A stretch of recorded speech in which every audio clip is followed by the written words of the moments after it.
What's going on, you guys? It's 3 Stacks, and today I'm bringing another deck request to you. It's a LAWNMOWING Infernoids. Now, somebody saw my previous Infernoid build that I was working on and asked me when you're gonna run LAWNMOWING. It took me some time to get everything I needed for the deck. I honestly still am missing two Minervas. I definitely run two Minervas in an extra deck. My homeboy that has the Minerva, I was trying to buy one of them for $1,250, and he just really didn't want to let go of her. She's a prize card, I understand. So those are two things I'm missing to complete this deck. Is definitely two Minervas. It's just too good. So this is Infernoid, LAWNMOWING, Lightsworns. I think Lightsworns and Infernoids are really strong together. And originally, when I built Infernoids back in the day, when Shaddolls was one of the #1 decks and Necros were ridiculous, Lightsworn Infernoids were kind of the only way to play because you didn't have any way to normal summon. So yeah, let's hop right into this main deck. We've got the speedrun engine. It's too good not to run. Really, really broken. It's like, whoops, free Dante. I didn't mean to do that. And then you accidentally mill Snow. Oh, dang. I didn't plan on that, but I guess I win now. Whoops, I didn't even mean to win. That was an accident. It's really, really broken. You run into this when your monster gate or reasoning is going off. You mill this, right? Because you go until a monster can be normal summoned. Special Terror Top. You get free pluses from the grave and then a free Dante. Whoops, I did not mean to get all that, but I guess I win now. Really, really broken. This can mean Totemberg, which can mean game. Breaksword, which can mean game. It's just too broken. The speedrun engine, you absolutely have to run it. It's a necessity in my opinion. It's just free. And a lot of times you're gonna if, like, say for example you're running pure Infernoids, there's a lot of times where you're just gonna have monsters that you can't normal summon. So yeah, I just like these because it's another engine and it's another way to kickstart your plays via Dante. Really, really strong. For the Lightsworn engine, I'm running a triple Raiden, double Lumina. This is gonna go to 3, and Lila is gonna go to 3. So it should be 3 Raiden, 3 Lumina, 3 Lila, and also 2 Wolves, or maybe just 1 Wolf and 1 Felice. Because I like Felice a lot. It's like, whoops, I didn't mean to bring out that Felice. I guess I'm gonna pop your monster now. I like it a lot. And Lila is just too broken because you pop that anti-spell fragrance, you pop that Imperial Iron Wall, you pop that emptiness. Well, not even emptiness, just pop another spell and then pop the emptiness by its effect. But really good. 1 ultra, 1 super, I know. But Lila is a necessity at 3 because this deck can lose to not back row but floodgate specifically. Dimensional Barrier does nothing to this deck. Solemn Strikes do nothing to this deck. All they end up doing is deducting more life points and making my job easier. You strike my Nunchu, bring out a Nunchu. You strike it again, bring it out again. It doesn't even matter. This deck can play around back row like no other, so it's really, really good. It even gives my Herald of Perfection a hard time because it's like, I don't know what's in the gate. Everything's happening at once, and you can only negate the final chain link. If you go all the way to chain link 7, I negate chain link 7, you're getting 6 different pluses still. So it's a really strong deck. I like it a lot. Of course, if you get the chance, just negate the grass looks greener. Make that totem bird in the mirror match negate the grass. If you don't, you're gonna lose. And then 3 Snow. You getting a problem? Snow that hoe. Any problems you got, snow that hoe. I promise. She's a problem solver. This is the solution to Yu-Gi-Oh! Problem solver. Snow that hoe. Oh, I didn't even mean to mill that snow. I guess I win now by accident. Bro, I promise this was not my plan, but it just happened that way. She's really broken. You Book of Moon the Vanity's Emptiness. Book of Moon the Vanity's Fiend. Book of Moon the Arclord Christia. For Vanity's Emptiness, you book a monster and attack over it and kill Vanities. She is just your out, and also gives you the option to make ridiculous rank 4 plays. So she's definitely gonna be one of the quickest and easiest ways to go into my Minerva when I get 2 Minervas. So stay tuned for that. Once I get the 2 Minervas, this deck is gonna be on a scale beyond any others. It's gonna be really good. But yeah, I think Snow is a necessity. She might just get banned if she does too good, but I just love it. If there's any problems, you just snow that hoe. Anything, snow that hoe. It doesn't matter. You're gonna win. So yeah, it is a lot of non-Infernoid stuff, but you need stuff that can be normal summoned, so that way you at least can get a field presence until you start milling from your deck. And then 2 Daddy and 2 Mama. Just too broken. That's all I got to say about them. Just the fact that they're not hard once for turns. This is one of the best way to play around back row. If they have a lot of back row, you summon Deviati. If you negate her effect, via strike, whatever. They warning curve, great. Bring her out. Strike, great. Bring her out. Okay. You got anything else? Strike. Okay. Now I'm gonna just bring her out and attack for game because your life points are too low. So this is just too broken. And the Nunchu is really, really powerful. It's like sometimes you don't know which one you want to get out. Like when you have four Infernoids in your grave, you're like, dang, I can only get out one, and I really want to get out the dad. But at the same time, I really want to get out the mom because I want to be able to negate his next monster effect and banish it. So it's really, really, really broken. I love these guys a lot. In addition to the Raigeki and Heavy Storm, you can tribute any monster, negate a monster effect, banish it. Tribute any monster, negate a spell or trap, banish it. So these are not only board wipes, but also after they wipe your board. Let's say, for example, you committed all your resources, right? No cards in hand. You put it all out there. You're like, hey, I'm gonna go ham. I'm gonna go Crystal Wing, Siegfried. I'm gonna go, or let's say you're playing a different deck like Zodiacs. They like, hey, I make all these XYZs, right? And I'm gonna make that Dryden, and I got traps. All right, summon. If you Dryden pop it, I'm still gonna destroy everything. Okay, strike. All right, that's fine. Eventually, you're gonna wipe out all the Zodiac field, and if they committed all their resources, they're down to top decking, right? They top that Tinky. Tribute, negate, banish the Tinky, game. It's really broken. So for so many different reasons. I mean, just incredible.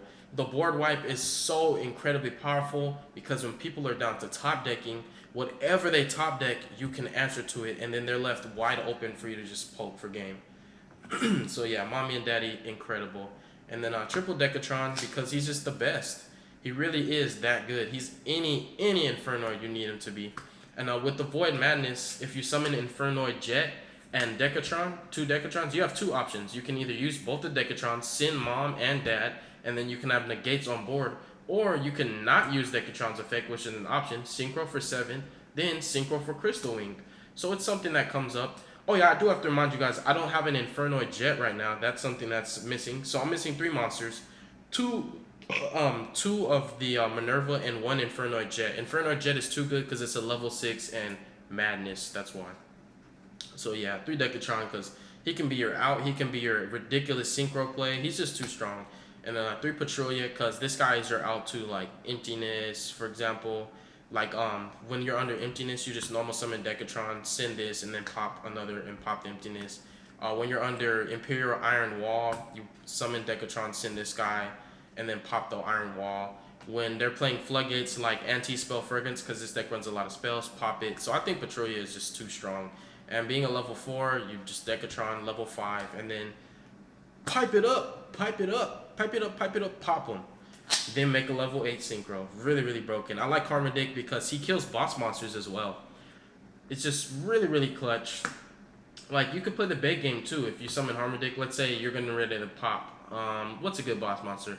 Cyber Dragon Infinity, Crystal Wing, stuff like that. Any boss monster negates, right? Everybody's negated. Summon this guy, negated with Crystal Wing. Okay.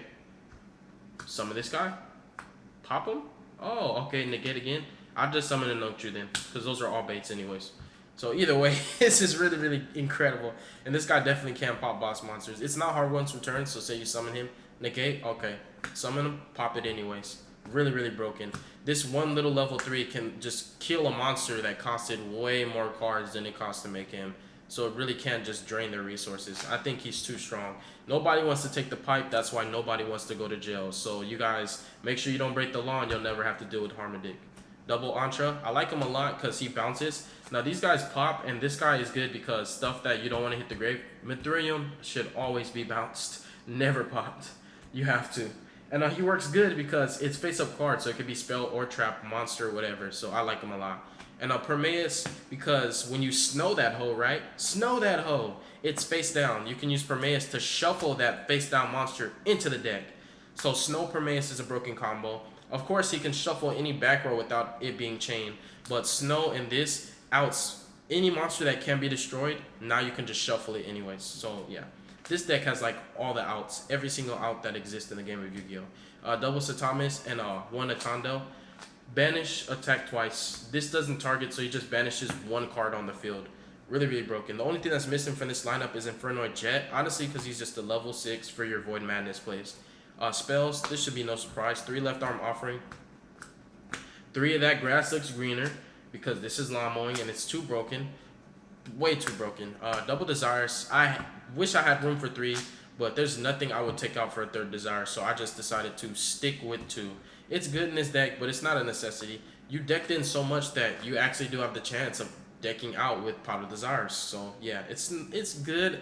but also bad because sometimes you draw into it and it's like your deck is so little, you're like, I'm scared to play this Pot of Desires because I might just deck out. And then for the Void spell lineup, we're running a 3 Banishment, 3 Imagination, and 2 Void Seers. I feel that this is like the most perfect lineup for the spells, the Void spells. Banishment searches any of them, and you can also banish monsters. And then Avoid Imagination is the fusion play, basically shut off fusion. And also you can basically leave it on field, and then all your Infernoids become level 1. That means you can summon as many of them as you want in OTK. And double Voids here. You run it at 3, it's going to be bricking for you. But it is good because you make any Infernoid monster unaffected by card effects in general. So they can't be touched. You have to kaiju them. And then for the Lightsworn, Spell, and Trap lineup, just 2 of each. 3 recharge would not be a necessity. Even if I was playing like 13 Lightsworns, it just wouldn't be necessary. And then for the broken 1-ofs, you just gotta have them. Monster Gate and Reasoning really just trigger off that Terror Top. Like, it's happened too many times. Mill the Terror Top special, free stuff. Oops, I didn't mean to mill that snow, bro. I really didn't mean to. It's just too good. I like them a lot. These can be similar to the Grass of Greener, because if you just keep revealing Infernoids and spells, you just keep going, keep going, keep going. Stop on snow. Uh-oh, book. Uh-oh. And then 1-for-1, because this is broken. It's an additional Decatron, and Decatron is too good. Way too good. And this might make you guys mad, but 2 Void Madness, because I only have room for 2. It's super duper broken. You should play it at 3, but you do run 3 Void Banishments, and this is a Void Spell or Trap, so you can search it. So I'm running 5 copies of Void Madness, essentially. Extra deck, the Grandma, Trish, Omega, Scarlight, Spark, Clearwing, Scrap, Michael, Black Rose. Once I get Infernoid Jet, I'm going to put Crystal Wing in here, because you can just make a Crystal Wing off of this one trap, which is pretty broken. And then for XYZs, I do run double Dante. Most people don't even play this guy anymore in Infernoids, but I like him a lot. He comes up too many times, and when you summon Tierra, use her effect, send 3 from the extra deck, send 2 Dantes and another one, and you get 1 Dante back. So you just, the infinite loop of always having Dantes. It's relevant. Like it a lot. Breaksword, Leviair, Totem Bird, and Castel. He's the only rank 4 I'm running right now. If I had 2 Minervas, it'd be 2 Minervas and a Castel. You know, if you guys are gonna ask what am I gonna take out from Minerva, I just don't know yet. So it's actually good that I don't have her, because I wouldn't have to make life decisions, but also bad because she's a good card. But yeah, thank you guys so much for tuning into this video. Have a wonderful day. God bless you guys, and y'all be safe, and take care of your business. Stay up and stay tuned for more. We got some incredible stuff coming to you very soon, and this is us fulfilling a deck request. So we got 2 of them out the way. We got like probably 8 more to go. So yeah, for those of you guys who are still waiting for me to do your deck requests, like somebody asked me to do Battling Boxers, man, I'm sorry, bro, but it was so many people ahead of you that you might not get to see yours when you want to. But nonetheless, I hope you guys do appreciate what we do, because half these decks, I wouldn't even own half of my decks if I was a liar, you know, and if I didn't do what you guys asked me to do. Because when I promise that I'm gonna do a deck request for you guys, I do it.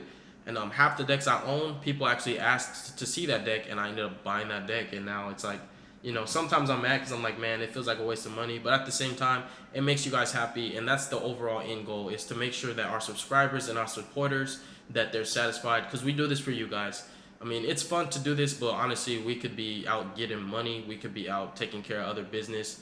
We could just be having fun. But yeah, nonetheless, thank you guys so much, and I hope to see you soon. Peace. Go off.